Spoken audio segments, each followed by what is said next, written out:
আচ্ছা let's start. চলো আজকে শুরু করছি আমরা কি ইংলিশ গ্রামার। হ্যাঁ, তো ইংলিশ গ্রামারের মধ্যে দেখো আমি তোমাদের প্রথমে লিখেছি ডু অ্যাজ ডিরেক্টেড।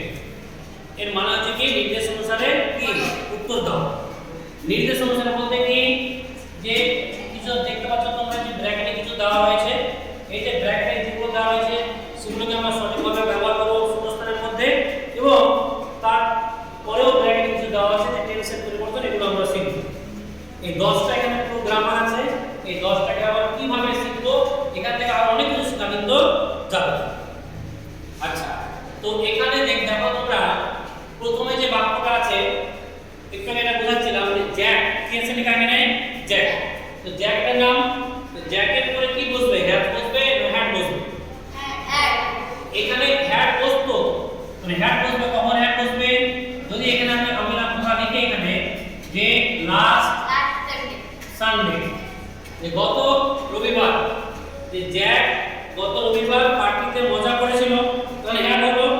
কারণ জ্যাকের পরে হ্যাডও বসতে পারে হ্যাডও বসতে পারে, কিন্তু আমরা যখন দেখলাম যে দুটোই বসছে তখন আমরা কি করব? অবজেক্ট দেখব। কি দেখব আমরা? অবজেক্ট। অবজেক্টটা কি আছে? পাস্ট টেন্স আছে, এই যে এটা পাস্ট আছে, এই যে পাস্ট টেন্স আছে, তো এটা দ্বারা বোঝাচ্ছে এখানে হ্যাড পাস্ট ফর্মে আছে আর এটা হ্যাজ কিসের ফর্মে আছে? সিঙ্গেল ভার্বের ফার্স্ট ফর্মে আছে, তাহলে আমরা সেকেন্ড ফর্মটা ইউজ করব। ক্লিয়ার হলো বিষয়টা? যে হ্যাড এখানে বসবে। উপরে ডু লিখেছি, ধরো আমি এখানে একটা এক্সাম্পল দিচ্ছি তোমাদের। এখানে ডু বসলো, এবার এখানে আমরা লাস্টের জায়গাটা আমরা এখানে লিখব যে নেক্সট। নেক্সট মানে কি করে? নিশ্চয় ফিউচার বোঝাচ্ছে। ফিউচার যদি বোঝায় আমরা এই ডু শব্দটাকে কিভাবে ব্যবহার করব? Will do. কেন? ফিউচারে শ্যাল উইল বসে এবং শ্যালের উপরে কি হচ্ছে? ভার্বের ফার্স্ট ফর্ম। যতগুলো মোডাল ভার্ব রয়েছে, মোডাল ভার্ব, সেই মোডাল ভার্বের পরে সবসময় ভার্বের ফার্স্ট ফর্ম বসে। কি বসে মোডাল ভার্বের পরে? ভার্বের ফার্স্ট ফর্ম বসে। Shall, should, will, could, can, could, may, might, এগুলো সবগুলো কি ভার্ব? Modal verb. মাস্ট, ঠিক আছে? এই মোডাল ভার্বের পরে ভার্বের কি ফর্ম বসবে? ফার্স্ট ফর্ম বসবে। এটা একটা নিয়ম বুঝে নিলাম। এবার দুই নম্বরে এসো। আই পদগুলো সবাই জানো হ্যাড হয় না, কি হয়? হ্যাড। যখন এই সাবজেক্টকে দেখে যে কোনো একটা বেছে নিতে পারবে আর এদিকে না গেলেও চলবে অবজেক্টে। যদি যখন দুটোই হয়ে যাচ্ছে তাহলে তুমি অবজেক্টে যাবে। নিশ্চয় দুটো হবে না, যে কোনো একটা হবে। বুঝতে পেরেছো? তো এখানে আমরা জানি কি হবে? এখানে হ্যাভ হবে। এবার 3 নম্বরে এসো। মাই sister is only a good singer. তো দেখতে পাচ্ছ এখানে সিস্টার সিঙ্গুলার নাউন, সুতরাং ভার্ব কি হবে? সিঙ্গুলার। আমরা এটা জানি যে সাবজেক্ট যদি সিঙ্গুলার হয় তাহলে ভার্ব কি হবে? সিঙ্গুলার হবে। তাহলে এখানে সিঙ্গুলার, আমরা এখানে ইজ সিঙ্গুলার না সিঙ্গুলার? ইজ। Very good. এবার এখানে একটা জিনিস বলি তোমাদের যে গুড সিঙ্গার, সিঙ্গারটা কি শব্দ? নাউন। সিঙ্গারটা কি? নাউন। এবার সিঙ্গারের যদি আমরা ভার্ব করতে যাই তাহলে আমরা কি করব? সিং করব। তাহলে এই বাক্যের মধ্যে যদি বলা হয় she is my sister is good singer, এটা তোমার এখানে অ্যাডজেক্টিভ কোনটা? পরীক্ষা দিতে পারে যে বাক্যটা লিখে যে আন্ডারলাইন দা অ্যাডজেক্টিভ, ওই সময় কি করবা? বলতে পারে না যে আন্ডারলাইন দা অ্যাডজেক্টিভ। তো কিসের তলা রাখতে হবে তোমরা? বলো গুড। Very good. এটা একটা অ্যাডজেক্টিভ। ক্লিয়ার হলো বিষয়টা?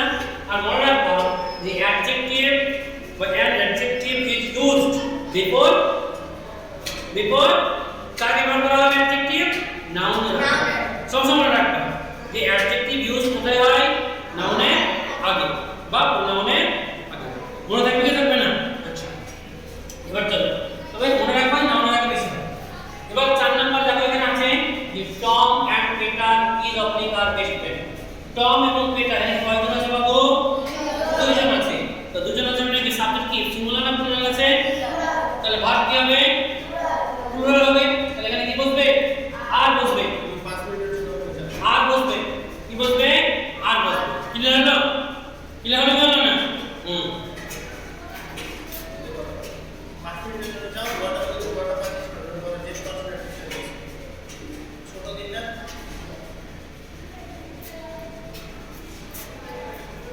5 নাম্বার দেখো এবার বলছে হ্যাঁ সরি এখানে অ্যানসারটা বলেছি তো কি হবে তাহলে এখানে? আর সাবজেক্ট গুলো ভার্ব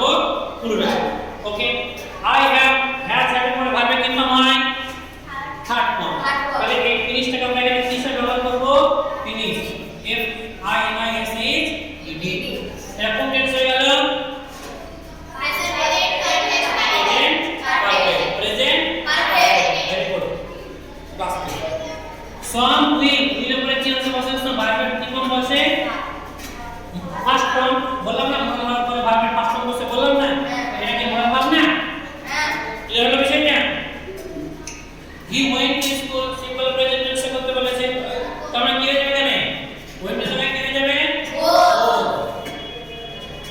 এটা থার্ড পারসন সিঙ্গুলার নাম্বার তাহলে ভার্বের সঙ্গে কি হলো subject verb plus object this structure বলো দিস স্ট্রাকচার কার স্ট্রাকচার গঠনটা সিম্পল প্রেজেন্ট টেন্সে ওকে এবার সি ডিসাইড কিছু না এখানে ডি বসালে সিম্পল বসে গেল subject verb two plus object verb two plus object এটা হচ্ছে সিম্পল পাস্টের স্ট্রাকচার টেন্স স্ট্রাকচার তোমরা বুঝে গেলা okay he gives me a gift simple future সাবজেক্টের পরে কি বসবে উইল বসবে এর পরে কি বসে উইল আর উইলটা মোডাল ভার্ব আর ভার্বের পাস্ট ফর্ম বসে will give me a gift clear হলো বিষয়টা দ্য নাইফ ইজ এটা আর্টিকেল বসাতে বলেছে কি বসাতে বলেছে আর্টিকেল তো এটা আর্টিকেল বসাতে বলেছে এখানে ইউটা ইউ এর মতো উচ্চারণ হচ্ছে ভাওয়েল আমরা জানি ভাওয়েলে কি বসে এন বসে কিন্তু ব্যতিক্রম নিয়ম হলো যে ভাওয়েলের আগে এন বসলে